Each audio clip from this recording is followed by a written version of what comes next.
I'm Miles Middleton. I'd like to start by thanking the Yorkshire Agricultural Society, Nuffield Farming, and my long-suffering wife, Leanne, who unfortunately hasn't been able to join us today. You may have noticed my change of title, and this in a microcosm reflects my journey and how my views on the issue have changed. So buckle up, sports fans. Here we go. Countries are emerging in the 90s as an indicator of environmental sustainability. The carbon footprint has become widely recognised by the public, adopted by the media, commercial entities, and by government. The widespread recognition of carbon footprint as a standalone indicator of environmental impact due to its simplicity in communicating results has allowed it to become, in many quarters, the single focus of many contemporary debates around environmental sustainability.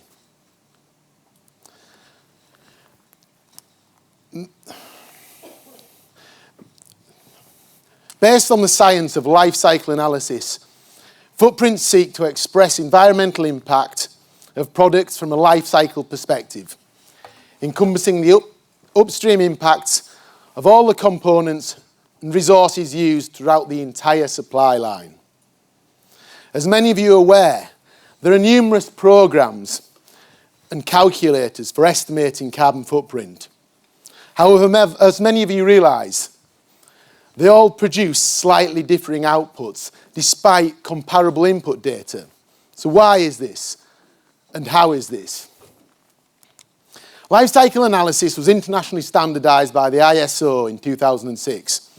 However, the complex biological nature of dairy farming, coupled with the multiple inputs, complex of dairy farming systems, utilising many co-products, coupled with the production of multiple outputs in the form of milk and beef, mean that differing modelling principles and methodologies leave significant scope for different authors to arrive at radically differing conclusions. The graph illustrates how different modelling principles applied to national data collected by Arla from Denmark and Swedish dairy farms results in significantly differing results. This is the same author using identical data. It is clear that when we have different authors seeking to support different positions, that it can result in radically different conclusions tailored to their own positions.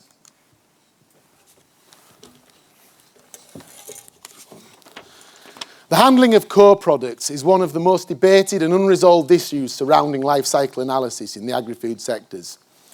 Brewers' grains are an excellent example of this. How should the carbon footprint of barley be allocated between beer and the dairy sector? Economic allocation would be the most intuitive and is the method most commonly used. However, this is non-compliant with ISO guidelines. Embodied carbon should be the method used, giving an easy ride for the brewing industry. Invariably, on almost any dairy farm and any ruminant system anywhere in the world, enteric methane emissions form the largest part of any carbon footprint, almost invariably exceeding half of farm-level emissions. Tier 2 methodology set out by the IPPC to calculate enteric methane emissions bases this figure as a direct product of gross energy intake. Given firstly that enteric methane emissions form such a large part of overall emissions and their direct relationship with feed intake. And secondly, that carbon footprints are expressed on a per unit of output basis. Simple logic informs us of a strong correlation between carbon footprint and feed efficiency. Pertaining to the dairy sector, the key factor above all others that drives the difference in carbon footprints of different milk producers is feed efficiency. It is unsurprising that the correlation between carbon footprint and profitability in the dairy sector is strong. For dairy farmers seeking to reduce their carbon footprint of their milk, the primary focus should be upon improving overall feed efficiency. Fundamentally, this holds true across all industries. Carbon footprint represent a metric of efficiency, describing the carbon input to produce a standardized unit of output.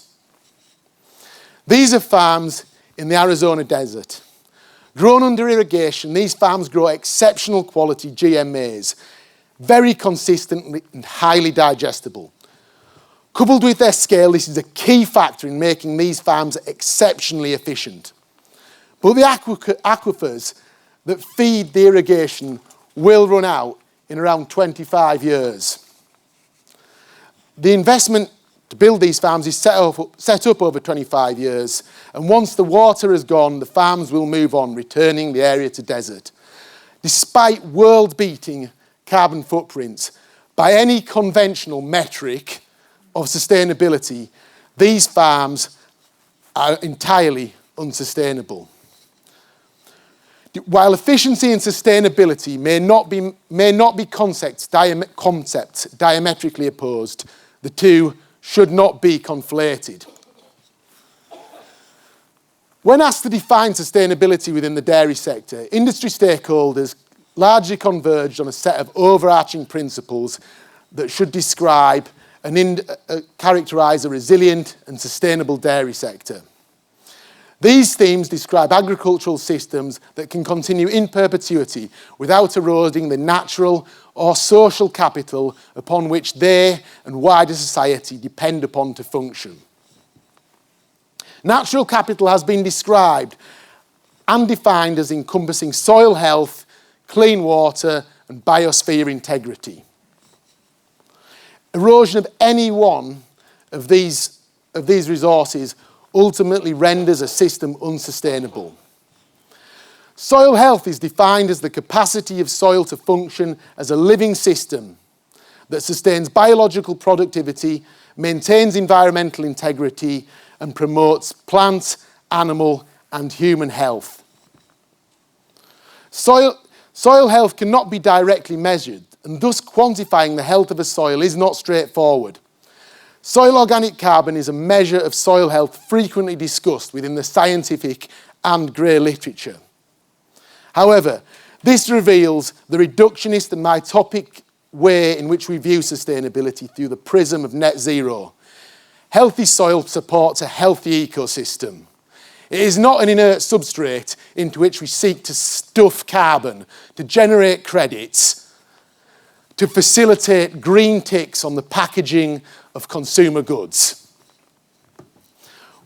While livestock can form an integral part of a functioning ecosystem, what is frequently perceived as the highly intensive nature of dairy farming presents barriers and challenges around environmental outcomes.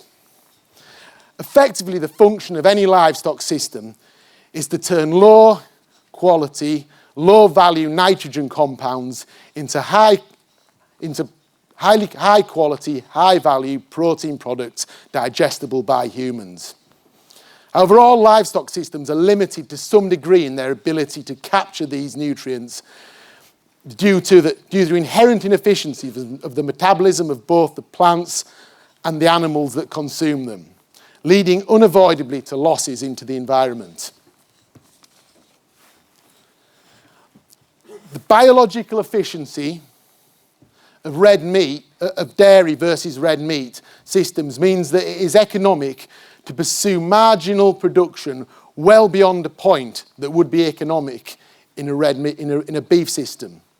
However, unlike carbon efficiency, where we have an inbuilt fixed cost actualized by methane output, with nutrient use efficiency, what we effectively see is simply a law of diminishing returns.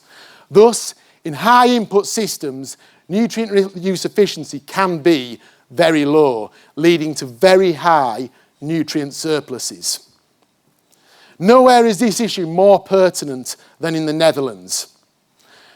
Nitrogen losses from farms is an important element of greenhouse gas emissions, but their environmental impact is far more wide-ranging.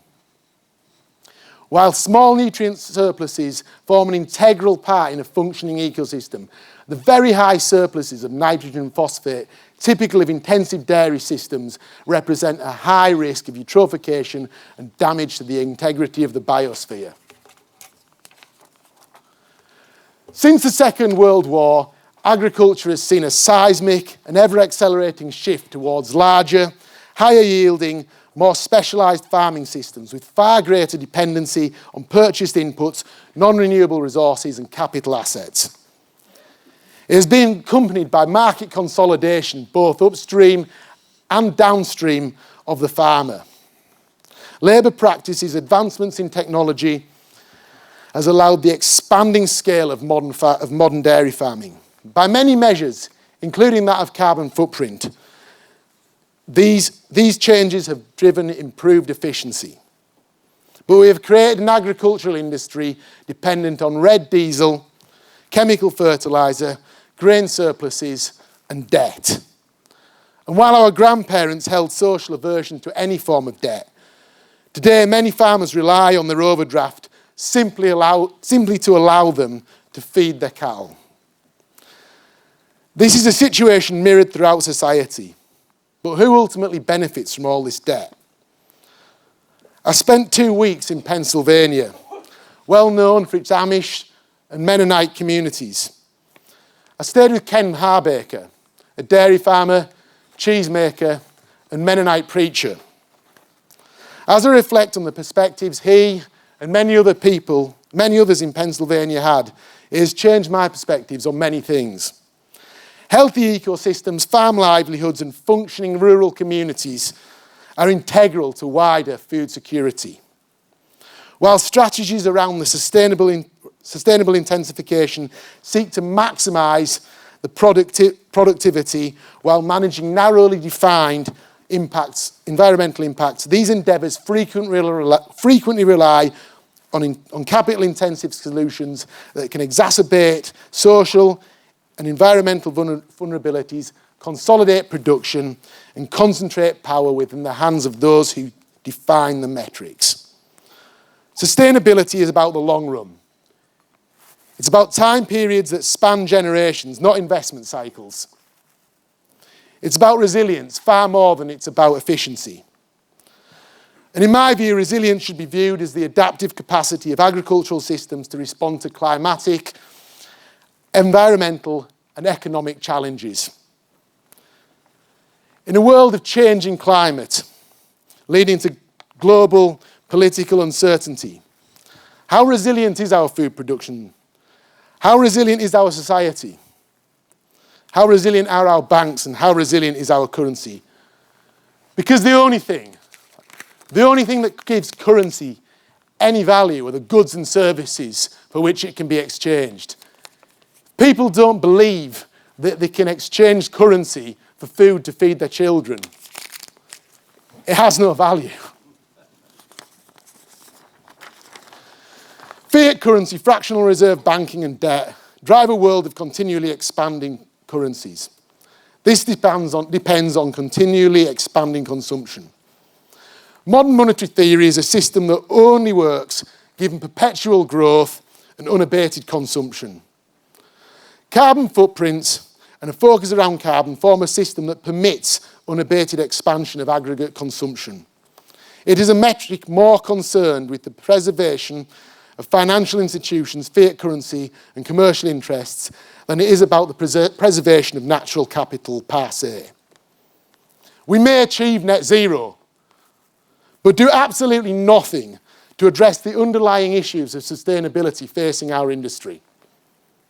In a world with growing demand for food, but with limited land, it is imperative that we maximise the productivity of existing farmland, but that we do this that preserves the integrity of the land for future generations. Defining sustainability is a question almost rhetorical in nature. It pertains to an almost spiritual relationship between the people, the animals, and the land. Born of the climate, the geography, and the culture, where local tradition and religion once set the parameters for these relationships, global institutions now grapple with the granularity of these issues.